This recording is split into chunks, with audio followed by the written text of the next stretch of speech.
వేసవిలో చలువ చేసే కీరాని ఎలా ఉపయోగించుకుందామో చూద్దాము. మిక్సీలో ఎంత పల్సిస్తూ మనం చేసినా కూడా ముద్దగా అయిపోయి గుజ్జుగా నీరు నీరు వచ్చేస్తుంది.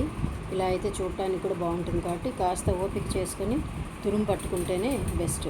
అసలు చాలా నీరు వస్తుంది కదా, చాలా వరకు నీరు తీసేసాను. అంతా వాడితే మరీ తెల్లం తెల్లం అయిపోతుంది. దీనిలో ఒక గ్లాస్ ఇడ్లీ రవ్వ వేసాను. అలాగే కొంచెం పెరుగు కూడా వేసి నానబెట్టుకోవాలి కాసేపు. దీనిలో వేసుకున్నట్టయితే క్యారెట్ తురుము ఇలా మీకు నచ్చినవి వేసుకోవచ్చు. బాగా తరిగి పెట్టుకున్న అల్లం పచ్చిమిర్చి, క్యారెట్ తురుము, కొబ్బరి తురుము, పచ్చి కొబ్బరి తురుము ఇది, అలాగే కొత్తిమీర ఇవన్నీ కలిపి రవ్వను నానబెట్టి ఉంచాలి. ఉప్పు వేసి ఇలా అన్నీ వేసి కలుపుకున్నాక పెరుగు కూడా వేసి ఇలా చేసి పెట్టి అరగంట నాననివ్వాలి.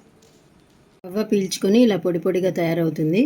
అప్పుడు మనం ప్లేట్లలో సర్దాలి. ఇలాగ చేత్తోనే లేకపోతే గరిటెతో ఇలా సర్ది పెట్టి ఆవిరికి పెట్టాలి. ఇడ్లీ రెడీ. కీరా కొబ్బరి ఇడ్లీ. కీరా ఇడ్లీ విత్ కొబ్బరి పచ్చడి. లాగిద్దామా మరి?